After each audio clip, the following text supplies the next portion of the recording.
La concertation nationale sur la relecture de la charte des partis politiques propose aussi la désignation du président de la transition comme président de la République pour un mandat de 5 ans renouvelable. Nous revenons sur les principales recommandations de cette concertation. Risque professionnel, prévenir pour mieux protéger. À l'occasion de la journée africaine de la prévention des risques professionnels, les spécialistes partagent des solutions pour garantir la sécurité et le bien-être des travailleurs. Nous irons au Sénégal où les médias tentent de faire front commun après la décision du ministère de la Communication de suspendre avec effet immédiat tous les organes jugés non conformes à leurs obligations administratives. Très heureuse de vous retrouver, mesdames et messieurs, bonsoir. Bienvenue dans ce 1945. Clôturé ce 29 avril, la concertation nationale sur la relecture de la charte des partis politiques a débouché sur des recommandations majeures, parmi lesquelles la désignation du président de la transition comme président de la République pour un mandat de 5 ans renouvelable. Les participants appellent ainsi à une continuité du pouvoir en dehors du cadre électoral classique. Djeneba Samaki. Les participants à la phase nationale de la concertation en vue de la relecture de la charte des partis politiques ont recommandé la suspension de toutes les questions électorales jusqu'à la pacification du pays et sans grande surprise de dissoudre tous les partis politiques et d'endurcir les conditions de création comme l'instauration d'une caution de 100 millions de francs CFA pour créer un parti. Selon des observateurs, les recommandations obtenues de ces échanges sont très surprenantes et à la limite du choc. La qualité du président de la transition ou de lui octroyer un mandat. Donc c'est assez surprenant quand même de voir que des questions qui n'ont pas été posées aux forces vives, surtout à l'échelle locale, c'est des questions qui ont été répondues à l'échelle nationale et pour ensuite prendre le chemin quand même de ce qui serait de graves contradictions avec les lois en vigueur, notamment la charte elle-même de la transition, la constitution de 2023. Au Niger voisin, des assises nationales ont également proposé début mars la nomination de l'ex-président du CNSP comme président de la République pour 5 ans renouvelables et la dissolution des partis. Au Burkina Faso, les activités de toutes les organisations de la société civile et des partis politiques ont été suspendues. Le Mali serait-il en train d'emboîter les pas de ses voisins? Ce n'est pas le Mali qui emboîterait, c'est beaucoup plus les autorités maliennes qui emboîteraient les pas de leurs amis du Niger et du Burkina. Parce que, en tout cas, la forme même de ces concertations prouve à suffisance que le peuple malien dans son entièreté n'a pas été consulté et n'a pas donné son avis. Et même si elle est adoptée au Conseil des ministres, les hommes de droit, la Cour constitutionnelle, la Cour suprême, doivent quand même se prononcer pour nous dire si ces décisions sont légales ou si elles ne le sont pas. Donc je pense que c'est une étape aussi cruciale de la chose. Donc nous allons attendre de voir ce que cela donnera. Les regards sont maintenant tournés vers la Cour constitutionnelle. Au cœur de toute performance professionnelle se trouve la sécurité du travailleur. Trop souvent confronté à des dangers invisibles mais bien réels, le salarié voit sa santé, son efficacité, parfois sa vie mise en jeu. À l'occasion de la journée africaine de la prévention des risques professionnels, célébrée ce 30 avril, des experts et acteurs du monde du travail nous livrent des clés concrètes pour bâtir des environnements professionnels plus sûrs, plus humains et plus durables. C'est un reportage de Soumaïla Fani. Les statistiques sur les accidents du travail produites par l'OIT révèlent que près d'un accident de travail mortel sur 5, 18 a eu lieu en Afrique pendant que le continent ne représente que 2% des emplois dans le monde. Ce risque auquel le salarié est exposé engage l'employeur à une obligation de sécurité dont l'un des aspects est la prévention. Quand on prend la définition, on dit que par exemple le risque social, c'est un événement futur incertain qui, lorsqu'il survient, engendre un préjudice aux travailleurs. C'est-à-dire quoi? Le travailleur, la justification même de ce risque social se trouve dans le code de prévoyance sociale. Le contrat de travail, c'est un contrat où le travailleur s'engage à fournir une prestation pour son patron. Maintenant, dans l'exécution de cette prestation, lorsque le salarié est blessé, il est malade, il est victime d'un risque lié à sa profession. C'est pour cela souvent on parle qu'il est victime de risque social. Au Mali, il existe deux types de travailleurs, à savoir ceux de la fonction publique et ceux du secteur privé. Quand vous êtes fonctionnaire et que l'État vous recrute, l'État veille déjà à vos droits. Parce que n'oubliez pas, l'État s'engage officiellement à préserver les droits des travailleurs. Donc dans ce cas de figure, l'État paye les cotisations et la prise en charge est normale en général. Mais là où il y a le problème, c'est au niveau du secteur privé. Les employeurs privés, on va exiger à cet employeur de déclarer son salarié recruté dans les 8 jours. La déclaration est ce week-end. Après 8 jours, il a l'obligation de lui verser des cotisations. Maintenant, s'il lui verse des cotisations, c'est avec ces cotisations qu'on le prend en charge contre les risques liés à son activité. Toutefois, on distingue traditionnellement les risques physiques et les risques psychosociaux qui peuvent être très nombreux et de toutes sortes. Comprenez, quand vous parlez dans une usine aujourd'hui, vous trouvez qu'il y a des machines qui sont là.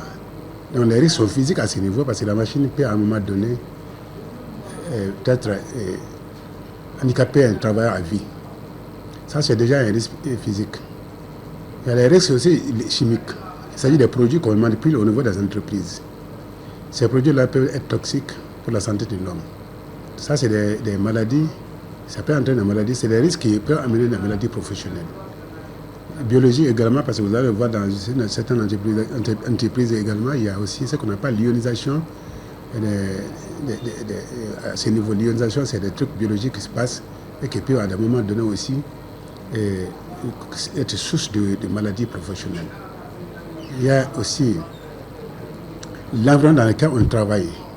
Si l'environnement lui-même n'est pas propice au travail, ça peut entraîner la maladie professionnelle. Selon le syndicaliste, outre l'obligation de faire respecter les consignes de sécurité, l'employeur doit prendre les mesures nécessaires pour éviter ou minimiser les risques, tout en combattant ces risques à la source ou en évaluant les risques qui ne peuvent pas être évités ou encore adapter le travail à l'homme en vue de minimiser.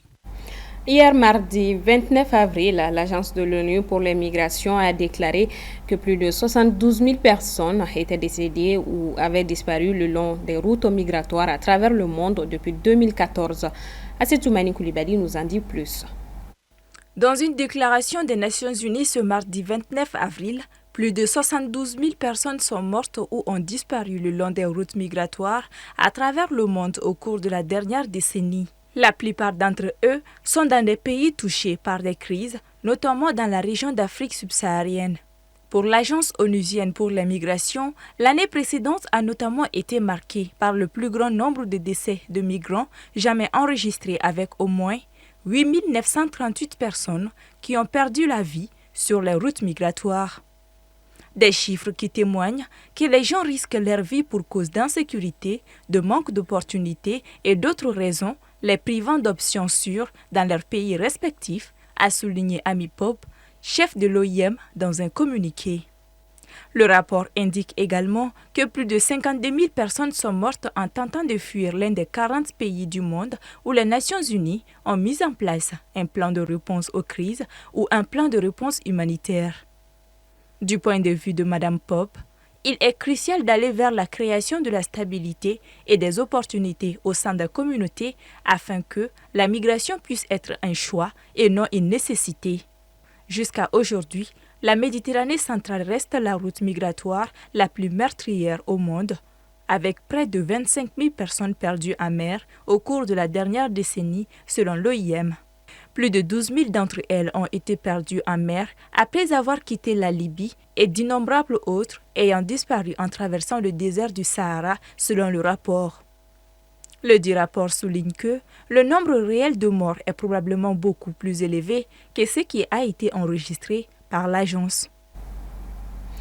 Au Burkina Faso, plusieurs milliers de personnes se sont rassemblées ce mercredi à Ouagadougou pour exprimer leur soutien à la junte dirigée par le capitaine Ibrahim Traoré. Cette mobilisation massive intervient quelques jours après l'annonce par les autorités militaires d'une tentative de coup d'État déjoué qu'elle attribue à un grand complot orchestré depuis la Côte d'Ivoire, ce que rejette Abidjan. Rassemblés sur la place de la Nation, les manifestants ont brandi des slogans hostiles à l'impérialisme et des drapeaux burkinabés, russes et de l'Alliance des États du Sahel, réaffirmant leur soutien au pouvoir en place et à la souveraineté du pays.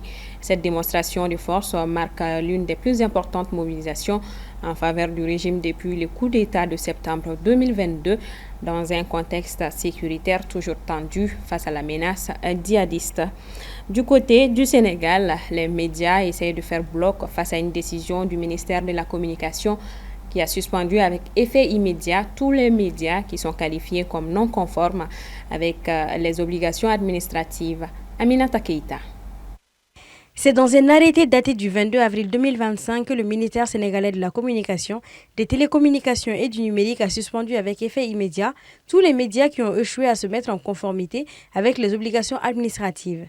C'est ainsi que le ministère a ordonné la cessation immédiate des activités des entreprises de presse concernées. Sur les 639 médias que compte le Sénégal, ce sont 258 qui ont été reconnus par les autorités et jusqu'à 381 médias sont menacés de fermeture. Une décision que les médias du pays qualifient d'inédite et inquiétante pour la liberté de la presse au Sénégal. La coordination des associations de presse fêtières des médias du pays a organisé une conférence de presse hier mardi où ils ont annoncé que l'activité médiatique sénégalaise subit une criminalisation illégale caractérisée par un enchaînement de mesures gouvernementales qu'ils jugent arbitraires et oppressives. La coordination des associations de presse, la CAP, qui regroupe les différents acteurs patronats comme travailleurs de la presse, ils sont en ordre de bataille. Ils sont en ordre de bataille parce qu'ils ne reconnaissent pas une telle mesure. Se basant sur la Constitution du Sénégal, donne la liberté d'expression, la liberté de presse. Ils se disent que cette loi ne peut pas prospérer au Sénégal. Parce qu'aujourd'hui, on veut restreindre à certains professionnels qui sont reconnus, qui sont derrière des médias sénégalais. Par exemple, sur certains critères qui sont énumérés, dans un pays où on cherche à promouvoir l'auto-emploi dans tous les secteurs. Aujourd'hui, avec cette loi, on interdit pratiquement l'auto-emploi au niveau de la presse. Selon les médias sénégalais, plusieurs mesures gouvernementales ont fragilisé le paysage médiatique, à commencer par le gel du Fonds d'appui et développement de la presse depuis l'arrivée du président Bassirou Diomaye Faye au pouvoir, la cessation de la délivrance des cartes nationales de presse depuis février 2024, la fermeture de la plateforme de déclaration des médias depuis février, empêchant toute nouvelle création, entre autres. Il faut dire que l'assainissement du secteur de la presse a toujours été un objectif visé aussi bien par les acteurs que par l'État du Sénégal.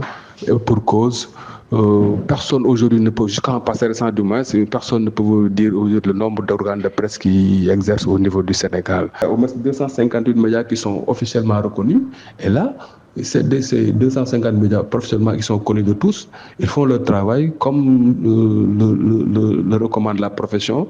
Et donc, je crois que le Sénégal est aujourd'hui un pays où il est impensable de bâillonner la presse. La liberté, c'est quelque chose qui est consubstantiel avec le citoyen sénégalais. Pour défendre la liberté de la presse, la coordination des associations de presse a annoncé des mesures urgentes, notamment des séries de rencontres durant tout le mois de mai. Une assemblée générale de formalisation de la nouvelle dynamique est prévue le 17 mai prochain. De l'autre côté, le ministère de la Communication assure qu'un certain nombre de dossiers sont encore en cours de traitement et promet une rencontre avec les entreprises de presse ce vendredi. Voilà donc qui referme ce 1945. Merci à vous de l'avoir suivi. À demain, même heure, même chaîne. Bonsoir à tous.